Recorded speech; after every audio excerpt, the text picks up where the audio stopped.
Hello, everyone. Welcome to another video in my Apollo Moon Hoax series. Very happy to have Marcus Allen back for another interview. As you know, Marcus is the UK distributor for NEXUS Magazine, Marcus Allen. And I just got my new copy today. How coincidental. I'm interviewing the same day my new copy arrived. Fascinating articles in there. And of course, and I've mentioned this before, that Marcus Allen is the co-writer with Trevor Weaver of the book, The Apollo Moon Hoax, The Real Evidence. And so today I thought we will do something a little bit different. I discussed this with Marcus before we recorded, and Marcus graciously agreed. I'd like to do actually a video series on Marcus Allen's book here. I've read the book. I'm actually going through it a second time because I'm making a lot of notes. How are you, Marcus? I'm very well, thank you, Randy. Great to be chatting to you again. It's been too long, things get in the way, and I'm so happy that we connected again, and I'm really looking forward to this video series on your book. It's actually a very good book. It has a lot of information in it. For those of you out there that haven't read it yet, there's a lot of information, a little bit of math, but Marcus and Trevor do the equations for you. There's not much math in there. For those of you that are not mathematically inclined, you can definitely read around it. They make the point with or without the math. And that's only in I think one chapter, a couple of chapters, is not much at all, but very informative book and carries with a lot of information. So you can't do this book justice in just one video. So anyway, Marcus, I thought maybe we would get started. What I'll do is we'll start with chapter one. And I'll give you the page number, 23, the very first paragraph. That's chapter 2. So what I'll do is I'll read out the paragraph for the people watching the video, and then we can discuss it from there. So I'll read the first paragraph here that I have marked out. One of my favorite assertions universally offered by the pro-NASA brigade is that in 1969, it would have been easier to go to the moon than to fake it. This idea has no evidential basis. Rather, it is based on an incomplete understanding of how NASA X did fake it. It is a fact that back in the 1960s, there were no advanced computer graphics possibilities. Everything needed to be captured in camera. However, post-production possibilities were available to a limited extent using an optical printer, which enabled NASA X to create the fake videos. So it has been an old argument for years that I keep hearing this. And even when I didn't delve into the Apollo moon missions, before I delved into them on the amount of research that I had done, even then I didn't buy that argument. I mean, it was just a silly thing to say. It would be easier to go there than it is to fake it. And my assumption was proven correct when I did the research. But Marcus, please elaborate on that, because I really do want to hear what more you have to say about it. I think before I do, I just think there's a couple of definitions we should clear up. If anybody's not familiar with them, they probably think, well, what are you talking about NASA X? What's that all about? Right, NASA X in this book is the original clandestine group within NASA, the people who were going about the faking. Now, the first chapter of the book covers how do you keep a secret of 400,000 people? Well, it's actually one of the most ridiculous questions you can ask. 400,000 people didn't need to keep a secret. They didn't know anything about it. They saw Apollo the same way we all did, on television. We'll come to television in a minute. So NASA X are the group within NASA who have been responsible for creating the images and the story of the hoax. This is not NASA themselves, National Aeronautics and Space Administration. This is an internal, quite small group, probably amounting to no more than about 40 or 50 people. And the other definition I think we should cover is what is an optical printer. Now, everybody's familiar with a photocopier, which is a paper printer. It copies original onto paper. An optical printer, as the name suggests, is what copies film. If you start with a film and you want to copy it or create or change it in any way, the speed of it, the number of frames, you use an optical printer. It's basically a camera projecting a film which is being re-recorded by 1, 2 or more other cameras. That's an optical printer. It's been around for a long time. It's quite well understood technology, but if anybody's unfamiliar with it, just look it up. Any decent website will tell you what an optical printer is. So I thought we should maybe just clarify that so that we know what we're talking about. So not easier to fake it, we say. Of course it was easier to fake it. They didn't have to go anywhere to do it. You know, maybe to Arizona, maybe to Mexico, maybe other locations which were filmed and used in the fake. But going to the moon, well, they still haven't done it yet, because that's my contention, that no human, note the word human, us delicate little creatures have ever flown to, landed on, walked across, photographed, picked up bits of rock and returned to Earth. No human has done that. Machines have done it, yes. I don't doubt that for a minute, but not humans, us delicate little creatures. We'll come to why they were delicate little creatures in a minute. But that is the reason it's so easy to fake it and so hard to make it. And of course, you get the normal comments from people who appear to know what they're discussing. Dallas Campbell, who's a BBC technology, and Click is a BBC television program about technology, presenter. The technology to fake the moon landings, he said, this is Dallas Campbell, technology to fake the moon landings did not exist in 1969. The technology did exist to get to the moon in 1969. Now, I agree with that. Unmanned craft had been to the moon for 10 years at this point, but not humans. That's different. I don't know how he knows that the technology to fake it wasn't available. He obviously doesn't study much film technology, because there were people who were doing this sort of stuff in 1969. Remember that famous film, 2001: A Space Odyssey, directed by Stanley Kubrick? That was a remarkable film. It was made in 1967, 1968.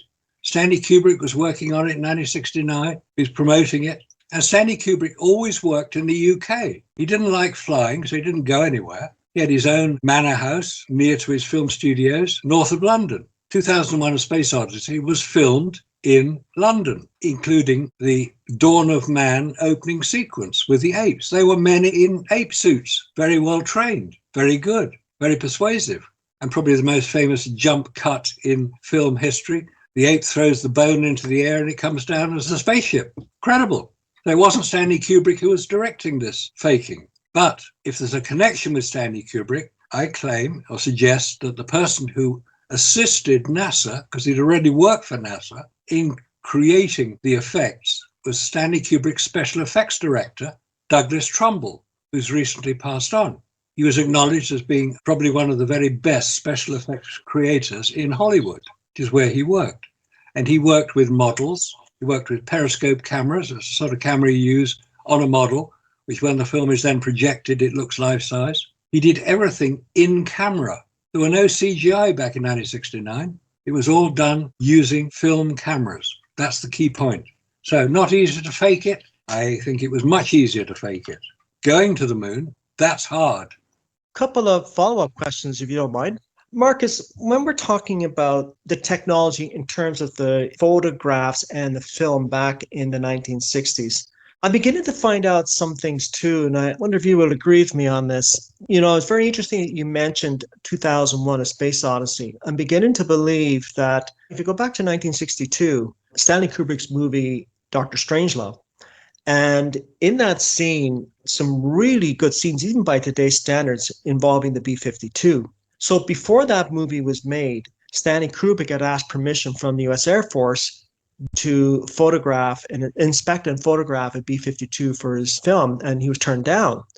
So he got basically all these manuals, everything that was available to the public on the B-52, and he came close, like almost 98% close to designing an actual flight deck of the B-52. And it so impressed the US military that they then decided that they needed to connect with this man. So my question to you is, even though we know on the surface that they didn't have the photo and film technology back in the 60s, obviously, as they have today, would it be a pretty good assumption, or maybe we can speculate a little bit, that the military might have had far more advanced photographic and film expertise and methods that are actually still classified to this day? I don't doubt that for a minute. The American military are forever claiming they have secret technology in black budgets, uncosted black budgets. Now, whether they do or not, really doesn't matter, but they claim they have. But if they have technology which they were using or they had access to 50 years ago, it's around the time of Apollo, coincidental or not, if they had technology available then, are they using it now? Is that what we call the stealth technology, where aircraft can be made virtually invisible to radar? It could be, because there's so much we don't know. It's important to emphasize that film, photographic film, was what was used to create a great deal of the Apollo record. Now, photographic film, not digital. Digital cameras came in 1975 after Apollo. So don't go confusing the two, please. Digital cameras work quite differently to photographic film cameras. They can be protected much more easily. They're not subjected to a lot of the severe problems that we meet in space, such as the vacuum. The original question, was it easier to go to the moon than to fake it? Well, obviously people who say it, and there's more than Dallas Campbell, there's S.G. Collins, who works at post-war media. He's the guy who posted a film saying, well, of course it was all real, you couldn't fake it. This is S.G. Collins. Some people say that in 1969, people were incapable of sending a man to the moon, but they were capable of staging the whole thing in a TV studio. In fact, the opposite is true. It's the same thing as Dallas Campbell. By the late 1960s, they did have the technical ability, not to mention the requisite madness, to send 3 guys to the moon and back. They did not have the technology to fake it on video. How does he know? It wasn't faked on video, guys. It was faked on film. The technology on video was relatively primitive back in 1969. The technology of film was quite advanced. It had been in use for 70, 80 years at that point, from Molière in France, Charlie Chaplin in America, through to Kubrick with Tunes of Glory, his first major film, Spartacus, with Kirk Douglas. So film technology was very well understood. And all the special effects that we see in the old, well, now from 2024, the old films back 60, 70 years ago, all those effects were done in camera, using models, using special effects that would appear on film. So of course it was possible to fake it. It's just, he obviously hasn't done enough research. Then we have livescience.com, Howard Berry.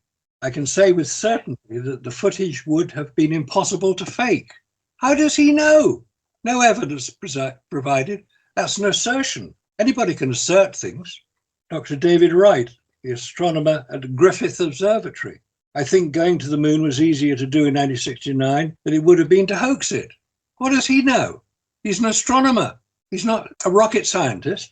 Anyway, there's all sorts of people, and we try to put quotes in the book, those are just 4, of people who are apparently knowledgeable about space. I mean, astronomers presumably study space, that's what it's there for. But they make these ridiculous statements, which don't back up. They just make a statement as if we should just accept it because he said it, and that it must be true because he said it. No, that's not the case. I say no human has landed on the lunar surface.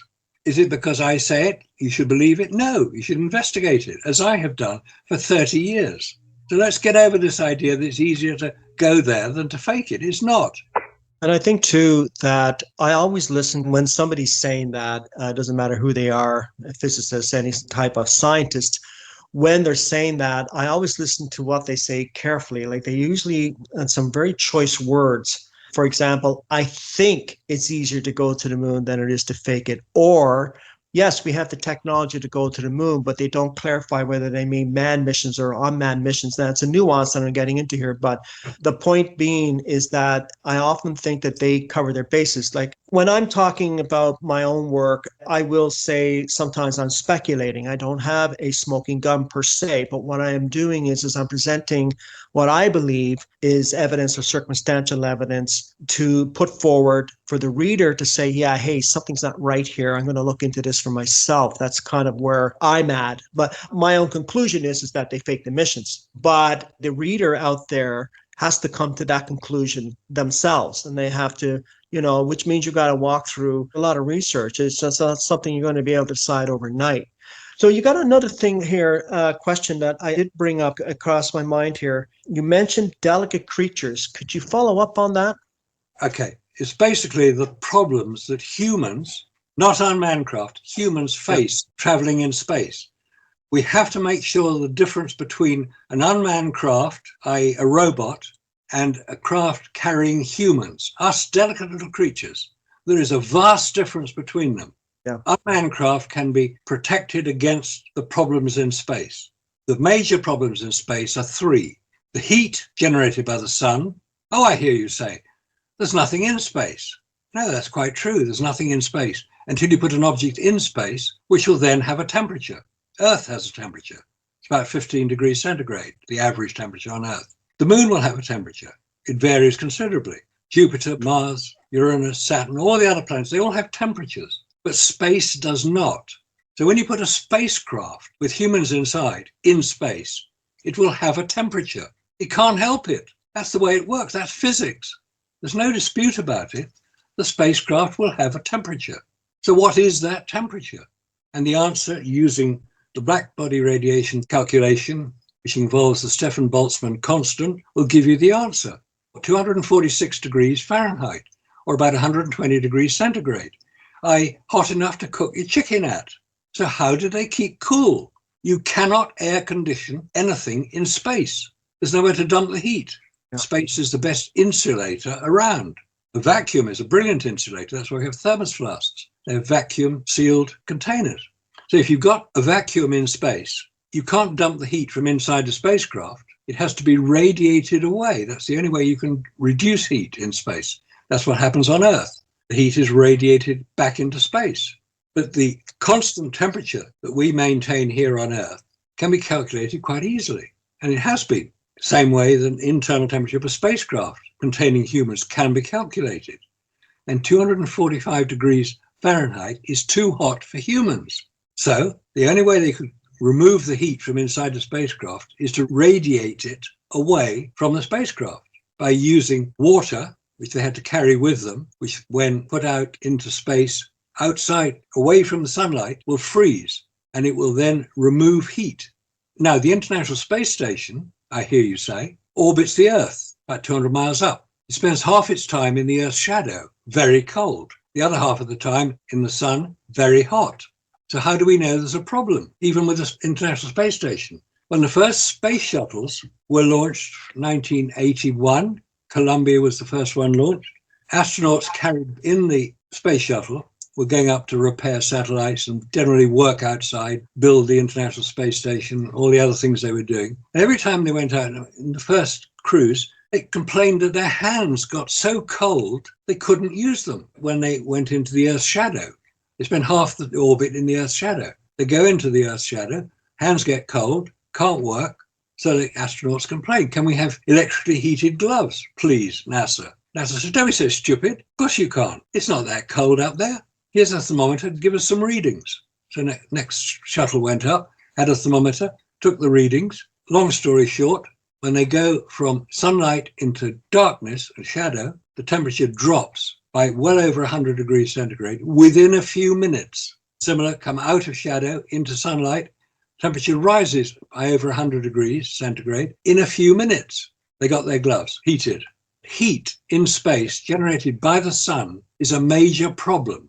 And when you put the lunar lander allegedly on the lunar surface in bright sunlight for 3 days, that's 72 hours, in the case of Apollo 17, how on earth did they keep cool? Could they carry enough water to remove that amount of energy from within inside the spacecraft? I don't think so. So you've got this problem of heat. I mean, that's just one aspect. The other aspect is something else the sun produces. It's called radiation. And the sun also produces solar particle events, SPEs, solar flares. We've had one here quite recently. We could see the aurora borealis way down. I could see it in London. I mean, you shouldn't be able to see the northern lights, they're also called. I mean, you saw it in Canada, didn't you? I personally didn't see it, but I have heard reports. And for you to see it that far down in terms of latitude indicates how powerful that storm is. You gave a very good description in terms of the astronauts, when they're going from transiting from the light side of the Earth the heated side of the Earth to the dark side and where it gets cooler. I've heard proponents of these missions say that, because of the vacuum of space, it takes a lot longer for an object to heat up, and they come out with all kinds of comebacks like, well, on the moon, they were landing near the Terminator and it wasn't so hot then, and so on and so forth. But you just described within a few minutes, their hands were getting cold as soon as they entered the dark side of the Earth. And it really does indicate that of all of the elements are major, but that was one of the major problems that they would have had in sending manned missions to the moon and back. And that's why they came out with reflective material to try to dissipate the heat, or to reflect the heat rather. As you mentioned, they could only dissipate the heat through radiation and radiative methods. Then there's also the passive thermal control. So that was a big problem, except for the case of Apollo 13. We'll get into that one later because that's a really good one, right? Yeah. But I want to wrap up this particular paragraph here. The first paragraph after the quotes that you have here, the first paragraph, what the Apollo protagonists. So what the Apollo protagonists do not appear to realize is the efforts NASA made to train the astronauts using realistic simulators. This was essential to accustom the astronauts to the machines that they would need to control on their mission to the moon. These same simulators that gave the astronauts realistic views of the approach, orbit, and landing on the moon could also be used to fool the rest of us, which is exactly what happened. And I just want to read the next paragraph, and then I'll let you elaborate on that. It was not only the astronauts that required extensive training, but also the mission controllers. To do this, NASA created many simulation exercises that covered the complete mission. On 13 December 1967, NASA launched the Tetra A satellite. The purpose of this satellite was to simulate transmissions coming from space and the moon so that the controllers of mission control in Houston could rehearse the complete Apollo missions. These simulated transmissions would also appear to be a perfect source for the fake transmissions later to be used on the real Apollo missions. These were not only intended for the training of mission controllers, but also to check out all the communications and ancillary equipment. Now, there's 2 points there with the first 2 paragraphs. The first one being that they were using simulators for the astronauts, and obviously they were filming that at the same time, and that could have been very much used in actual film that we see of the supposed missions. The second point is the next paragraph, that they were using satellites to train, bouncing communications off those satellites to and back in the moon to train mission controllers. And the comment by Gene Kranz, who was flight director on every odd-numbered Apollo mission, was that they couldn't tell the difference between a real and a simulated transmission. Where the signal comes from is not something that you see on your screen. So the idea that this could not have been fake, as you said, they had the simulators. They had the command module simulator, they had the lunar lander simulator, and they also had, in 1966, 1967, they had sent an unmanned satellite called Lunar Orbiter, not to be confused with the Lunar Reconnaissance Orbiter, that comes much later. The Lunar Orbiter was sent to photograph possible Apollo landing sites. Now, when you're simulating anything, like if you're in a flight simulator for an aircraft, you want to see what's outside you because it gives you a clue as to how you should control the aircraft. Same with an astronaut. They would need to see what's outside them as they're approaching the lunar surface, getting close to it or getting further away from it, depending on where they were supposed to be. So there would be film projected outside the simulator's windows showing this scenario, the approach to the lunar surface. It had been filmed previously by the Lunar Orbiter for that purpose, probably. So anybody who says, well, look, you can match up the real, inverted commas, the real photographs and films of, say, Apollo 11 landing with what other people like the Chinese, the Indians, the Japanese claim to have photographed as well. Yes, of course they did. Of course it's the same thing. It was filmed by NASA in 1966. That's all they're using. Everybody will use the same images because who else has been to photograph the lunar surface? Oh, the Chinese, the Indians, the Japanese. That's a whole other story.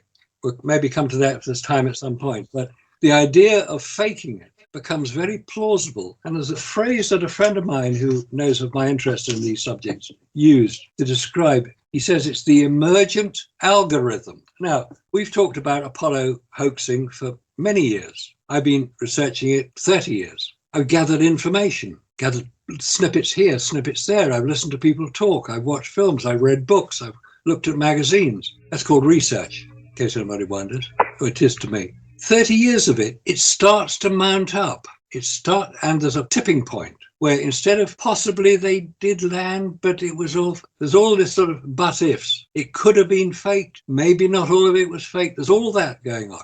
There's a tipping point where you say, no, it was faked. I know. This is why. And that came to me about 5 or 6 years ago, that tipping point, when I discovered the problems with vacuum in space. That's something which we can get onto here. But vacuum in space, for me, was a tipping point. It confirmed what I believed to be correct.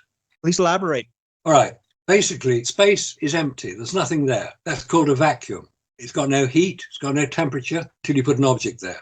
But as soon as you put an object there, manufactured here on Earth, like humans, like spacecraft, the vacuum will have an effect on that object or person. If a person goes into a hard vacuum, that's about 1,000 miles up, he'll die if he's not protected. You get to the moon, it's a very hard vacuum. Now, vacuum is measured in units called torr, T-O-R-R, named after an Italian scientist who developed an early barometer, Evangelista Torricelli, his name was. So torr is the unit of measuring vacuum. Here on Earth, we don't have a vacuum. We have an atmosphere. We have a pressure here on Earth of 14.7 pounds per square inch. We don't notice it. It's about a ton per square yard. It's quite a lot. There's a lot of atmosphere up there pressing down on us. But we're designed in such a way that the pressure inside our bodies counteracts that. We have no effect. You go along in a car at 60 miles an hour, stick your hand out the window, you'll see how much atmosphere there is. You'd have a hard job keeping your hand in place. Go up 5 miles to the top of Mount Everest, and there's much less atmosphere. Climbing up, I think the figure is 26,000 feet. Everest is 29,000 feet. Above 26,000 feet, it's called the death zone, and that term describes it precisely. That is where humans can die quite easily because their bodies are not acclimatized to that level of lowered pressure. It's not as if there isn't enough oxygen at that level. There is. It's just that the pressure of the air is insufficient to force the oxygen into your lungs against the back pressure within your body, holding that oxygen out. That's why people suffer from altitude sickness. There's all sorts of things. But these astronauts, the named astronauts, the 24 astronauts who allegedly flew to the moon, launched their rocket from sea level. Florida's quite low. Within 2 minutes, they're out of sight, about 50 miles up. 50 miles up, that's higher than aircraft fly. How much acclimatization did they do? Very little. I have been reading some material on that from NASA, and they're very concerned about the vacuum of space. And they do mention exactly what you're talking about.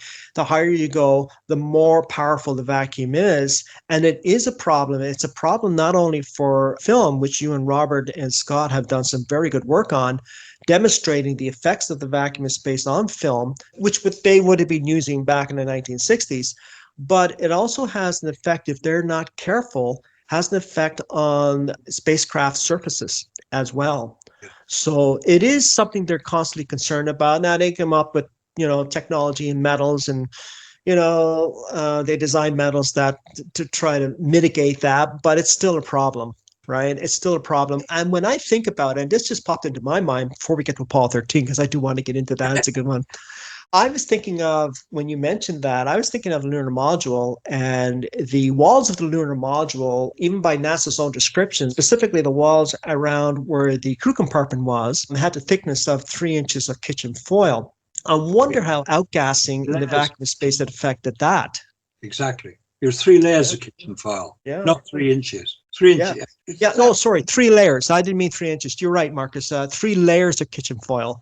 Yeah. So that's nowhere near an eighth of, it's not even near an eighth of an inch. So when you think about that, if it was realistic, if these missions really happened, we never hear anything about that in terms of the outgassing and the effect of outgassing in the vacuum of space, especially on the lunar surface, the effect it would be having on the crew compartment of the lunar module. You never hear about that. Good point. Just to clarify, the term you mentioned, outgassing, that is what happens in a vacuum. Now, most people are familiar with that school science experiment where you get a bell jar and you put a bowl of water inside it and you pump out the air. That's not a particularly hard vacuum. It just demonstrates that when you pump the air out, the water boils. called outgassing. That is what outgassing is. Basically, the lighter elements within any material, whether it's water or your lunch or your dinner or whatever, that will outgas. And the lighter elements, like the hydrogen, the helium, the oxygen, all the lighter elements come out first. Aluminium and metals outgas as well. In a hard vacuum, aluminium outgasses. That is why the result of that outgassing of metals is something called cold welding. Welding is where you melt two metals and stick them together. Cold welding is where you don't even need heat to do it. You need a vacuum. And that is actually quite a well-known technique. It is used, vacuum welding. So you've got this dichotomy between the apparent invulnerability of the Apollo spacecraft and the science. This has nothing to do with conspiracies. Forget conspiracies. This is science. You can go into a lab and check it. Check it. Check it. Check it. Check it.